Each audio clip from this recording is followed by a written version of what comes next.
담배 회사 KT&G 다들 잘 아시죠? 그런데 이 전통 산업의 거인이 지금 엄청난 변신을 시도하고 있다는 사실 알고 계셨나요? 단순히 담배만 파는 회사가 아니라 미래를 향한 거대한 게임을 시작했는데요. 오늘 이 분석에서 그 야심찬 계획의 속을 한번 제대로 들여다보겠습니다. 말 그대로 한 담배 회사의 제2막.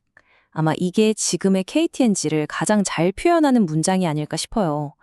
모두가 저물어가는 산업이라고 말하는 속에서 과연 어떻게 새로운 성장 스토리를 써내려가고 있는지 그 흥미진진한 여정을 지금부터 함께 따라가 보시죠. 자, 그래서 오늘 우리가 뭘 살펴볼 거냐면요. 크게 4가지입니다. 첫째, KT&G가 새로 시작한 게임이 대체 뭐냐? 둘째, 이 변신을 밀어붙이는 힘은 어디서 나오나? 셋째, 당연히 장밋빛만은 아니겠죠. 어떤 어려움이 있는지. 마지막으로, 그래서 투자자 입장에선 이걸 어떻게 봐야 할까? 이렇게 한번 정리해 볼게요. 자, 그럼 첫 번째 파트, 거인의 새로운 게임부터 시작해 볼까요? 예전에는 나라에서 하던 독점 사업이었잖아요. 근데 이제는 글로벌 플레이어로 거듭났고 바로 이 전통적인 담배 사업이 벌어주는 돈이 미래를 위한 총알이 되고 있는 그런 상황입니다. 자, 이 그래프 한번 보세요. 딱 보면 어때요? 판매량만 보면 여전히 일반 담배, 그러니까 CC가 거의 88% 압도적이죠. 아니 그럼 그냥 담배 회사 내에 할 수 있는데 진짜 중요한 건 저 12%짜리 작은 조각, 바로 차세대 제품 NGP입니다. 왜냐고요? 다들 아시다시피 전 세계적으로 담배 시장은 이제 성장의 한계가 뚜렷하거든요.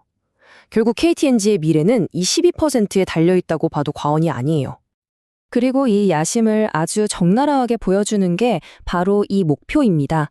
2027년까지 전체 매출의 60% 이상을 기존 담배가 아니라 차세대 제품이나 건강기능식품 같은 새로운 사업에서 만들겠다는 거예요.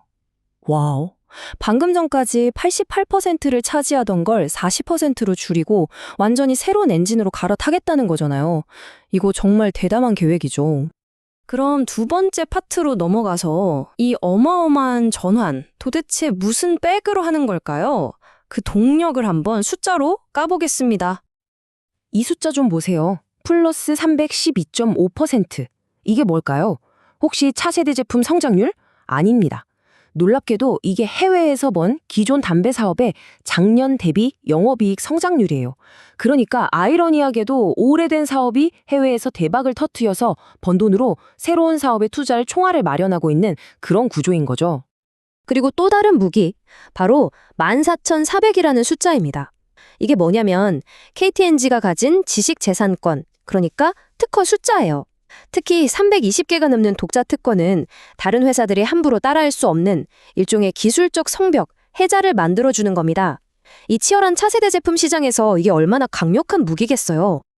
자, 이렇게 돈을 벌고 기술력도 있으면 뭘 해야 할까요? 바로 투자자들 마음을 사로잡아야죠. KT&G의 계획은 이렇습니다. 핵심 사업에서 번 돈, 그리고 안 쓰는 부동산 같은 자산 판돈을 합쳐서 2027년까지 무려 3조 7천억 원을 주주들한테 돌려주겠다. 이건 그냥 돈 드릴게요가 아니에요. 일종의 약속이죠. 여러분, 저희가 지금 긴 마라톤을 뛰고 있는데 기다려주시는 동안 지루하지 않게 중간중간 당근을 확실히 드리겠습니다. 바로 이런 전략인 겁니다. 자, 이제 세 번째 파트입니다. 물론 이렇게 장밋빛 이야기만 있을 수는 없겠죠. 이 거대한 변신 앞에 놓인 장애물들, 어떤 것들이 있는지 좀 냉정하게 짚어보겠습니다. 리스크는 크게 밖에서 오는 거랑 안에서 오는 거 두 가지로 볼 수 있어요. 외부 리스크는 뻔하죠. 전 세계적으로 담배 규제는 점점 심해지고 2026년쯤엔 담배세도 오를 거고 원자재 값도 계속 오르고요. 근데 내부 리스크도 만만치 않습니다. 흔히 말하는 주인 없는 회사라서 생기는 지배구조 문제, 그리고 아직은 좀 불안정한 차세대 제품 공급망, 여기에 언제 터질지 모르는 행동주의 펀드의 공격까지 신경 쓸 게 한두 가지가 아니죠. 그래서 한 보고서에서는 아주 뼈 때리는 말을 합니다. 단기간에 대박을 노리는 투자자라면 KT&G는 적합한 선택이 아니다. 딱 이 말이에요. 이건 단거리 달리기가 아니라 마라톤이라는 걸 다시 한번 강조하는 거죠. 자, 그럼 이제 마지막입니다. 네 번째 파트, 투자자의 판결. 지금까지 나온 강점, 약점 다 합쳐서 시장은 과연 KTNG의 변신에 얼마짜리 가격표를 붙이고 있을까요? 이 표를 보면 KTNG의 위치가 딱 보여요. 글로벌 경쟁사들을 보면 저기 필립 모리스는 성장주로 높은 평가를 받고 있고 브리티시 아메리칸 토바코는 배당을 많이 주는 가치주로 꼽히거든요.